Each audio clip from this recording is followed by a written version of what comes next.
Thanks, Rob. Hey, Jadeveon, nice to meet you, man. Hey, what did it mean to you? What does it mean to you to join a team that's got Super Bowl aspirations?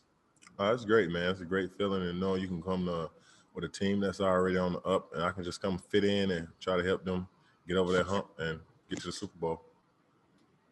A lot has been made about you pairing up, obviously, with Myles Garrett and that your arrival will help him. How much will playing with him help you? A lot. I've been getting double teamed off a lot in this league over my career, and I'm looking forward to playing with somebody dominant on the opposite side, like a Myles Garrett who can draw a double team. Maybe I can go one-on-one more. Thanks, man. Thank you, Tom. Mary Kay Cabot is next. Jadeveon, can you just talk a little bit about why were you so excited to come to the Browns this year when I know they pursued you very hard last year, and I heard that their offer was higher than anyone else's. So why this year? Why not last year? Circumstances changed, and I got a new agent, and he was more open about coming here and wanted me to take a visit. My last one, I didn't take me to take no visit, but this one made me visit, and I came and visit. I got to sit down with the staff and got to know some of the guys, and it made it much more easy for me to come here and play. And what did you like about the Browns during this visit? I think they was pretty laid back and straightforward. The coaching staff was pretty laid back, and I felt like they was knew what they was doing, knew where they was going, and what the organization was headed. And they knew how to get where they was trying to go, and I want to be a part of something like that. So that's how I ended up here. Thank you. Thank you, Mary Kay. Our next question goes to Nate Ulrich. Hey, Jadeveon, how are you feeling coming off the knee injury? And does the way, last season ended, only getting half the season in kind of motivate or fuel you as you get ready to go with the Browns? For one, I know I stopped playing last season because of a meniscus. So I'm glad I did when I did stop. It didn't get worse. I went into getting surgery. So, but I feel great now. I'm looking forward to this season to prove the guys that I'm back healthy and I still can dominate in this league. So that's what I'm here to prove this year. Thank you. Thanks, Nate. Next up, Daryl Ryder. Hey, Jadeveon, welcome to Cleveland. Yeah, as you were asked earlier, the Browns wanted you last year. What does it mean to you, though, that after not coming here last year, they came hard after you again this year? I mean, a lot, man. You wanted by somebody. You can tell that somebody really wants you. They're going to use you the right way. So that was another big part of me making my decision. They wanted me. And when you want it by somebody, you can't just turn it down like a relationship. I want to keep trying, so I'm ready. And, when you look at this Browns defense, there's a lot of new faces that were added this year. Just what are your thoughts when you look at your side of the football and the guys that you're going to be playing with, what you as a unit could potentially achieve here? Yeah, I think there's a bunch of talent on that defense, even in the secondary all the way to the front, So I just feel like we just got to play as a one unit and get to know each other. Since we got now the new pieces, we're going to have to get to know each other, have a feel for each other, so we know how each other play. That's going to come during training camp, and we all be out there together. I think we're going to find out how special of a group we is when it come down to when training camp get here. Appreciate it, Daryl. We'll go to Jake Trotter. Yeah, Jadeveon, you said just a moment ago that you got a chance to visit this year as opposed to last year, and that maybe that changed your mind a little bit about Cleveland. In what ways did your perception change about the trajectory maybe of this team, like the potential of where you guys could go this year, being in the building, getting to talk to some of the people in person? Yeah, I talked to most of the staff, the coaching staff, and just listen to them and how they going about their schedules, and not just that, approaching the teams and what they got in their mindset for the team, the defense, and the guys around us. I was buying into all of that because they showed me how they schemed. They was thinking for their schemes, and I was like, oh, I can see myself doing that type of thing in the scheme. So that kind of helped me make my decision too, what they had me doing in the scheme, what they were showing me. Thanks, Jake. Jeff Shadell, go ahead. David, when you look at your numbers, 3 sacks in 2 seasons, do you feel like you really have something to prove that you are still an elite player? Oh yeah, for sure. Especially coming off this injury, I didn't get to finish this past season. Yeah, I just want to show that I'm a still elite player. And more about proving myself than anything. To prove to other people I'm still out here can dominate. So you're gonna see this season. Thanks, Jeff. Scott Petrick, you have our next question. Hey, Jadeveon.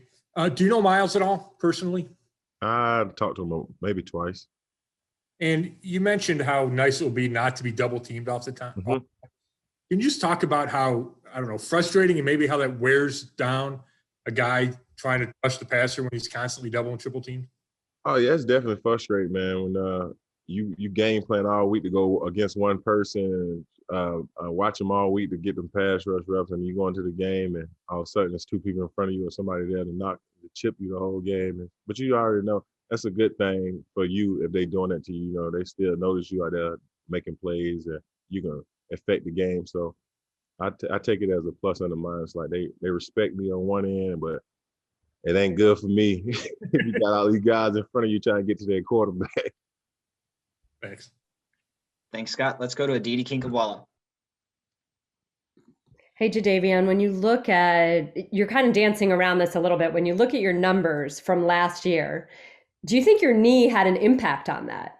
Like, is it fair to say that you weren't at full strength, or do you think it was kind of the scheme in Tennessee that just didn't really suit you? Well, I think it was a little bit of both. And early on, I probably say it's a scheme, and then later on, I feel like it was my knee as far as me continuing the season, as far as me playing during the season with my knee. I just had to pull myself because I felt like I was going to hurt myself even more if I kept playing on my knee. I was going to be in a worse situation than I would be if I stopped now. So that's how I ended up stopping myself from last year. And if I could ask one more, you talked about the staff and liking talking with them and actually coming to Cleveland this year and getting a sense of the organization. Is there anybody else on the team that you do know, or anybody else that you talked to that lobbied you and said, hey, come and join us? Or is there anything about the Browns that you feel is very different than what you thought a year ago? Yeah, they winning. They got a great team. They're definitely on a winning team. You saw they won 12 games last year, right? More than what my team I played for won last year, I think. I just think they got I just like this division for one. I think it's great competition. Great, like I said, I get to play with great players beside me. That was one of my other decisions. I've decided the guys beside me always going to be a help whoever I play with. So me and them 2 decisions was whoever I'm gonna play with. So that was basically it. Who I can play with and who gonna help me get to further on in my career. Thank you, Didi. We'll go back to Tom Withers. Thanks, Rob. Jadeveon, a couple quickies. How are you a different player? I know injuries had something to do with it, but how are you a different player than the guy we knew a couple years ago?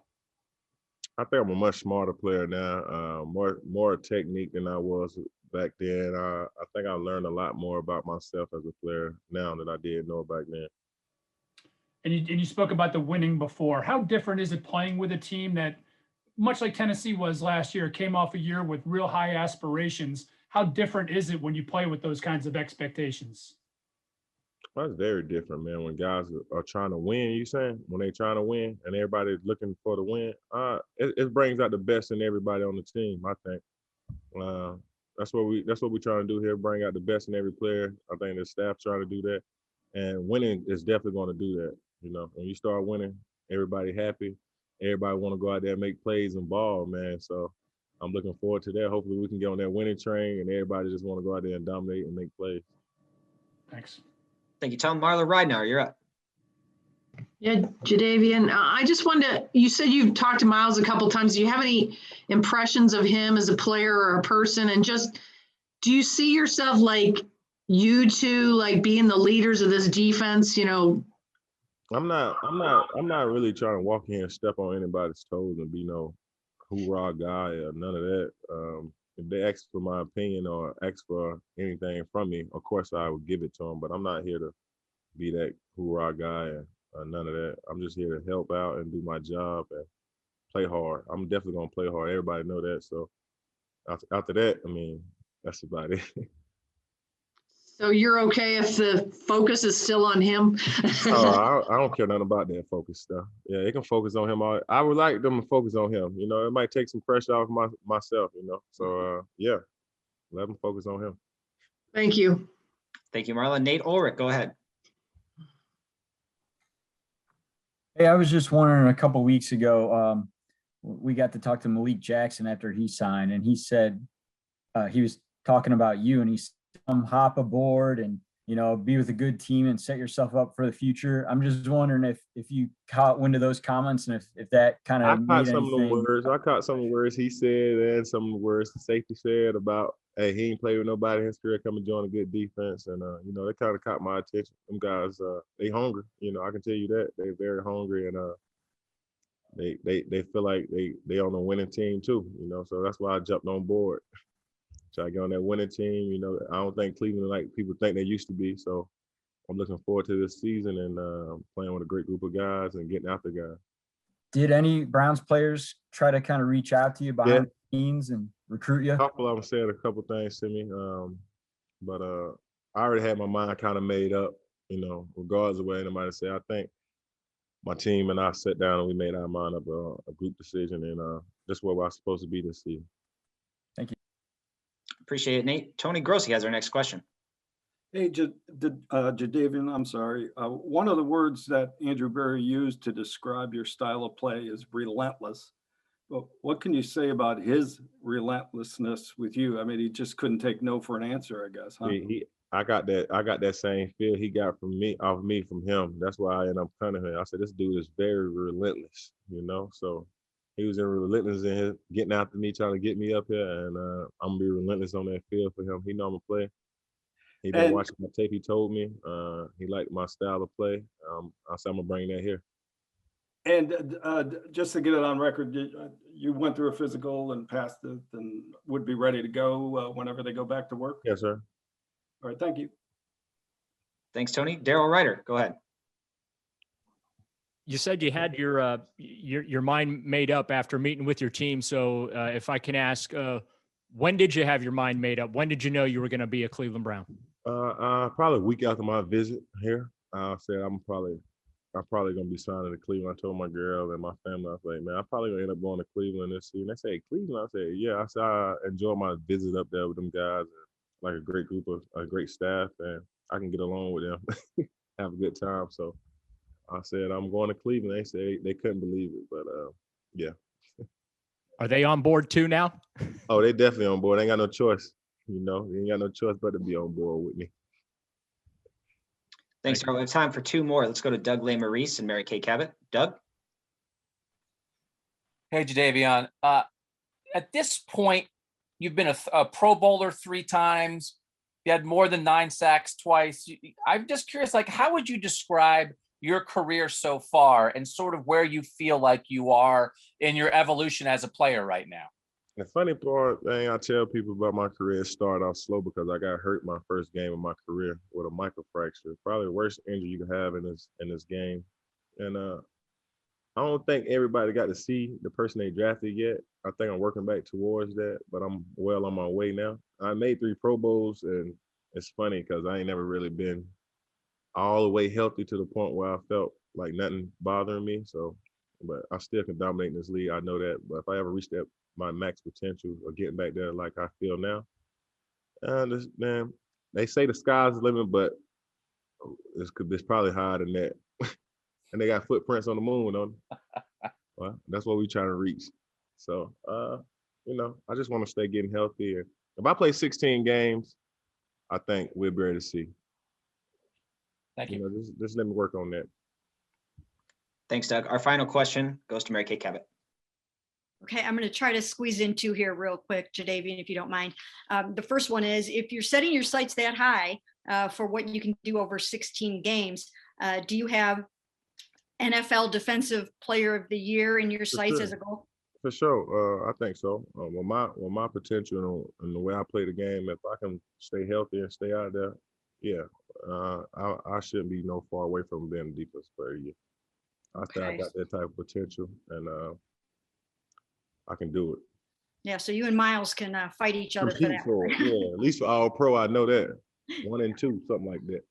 Okay, and then my other question is, when you looked at this globally about joining this team, how did you feel about being on a team with a guy like Odell Beckham Jr.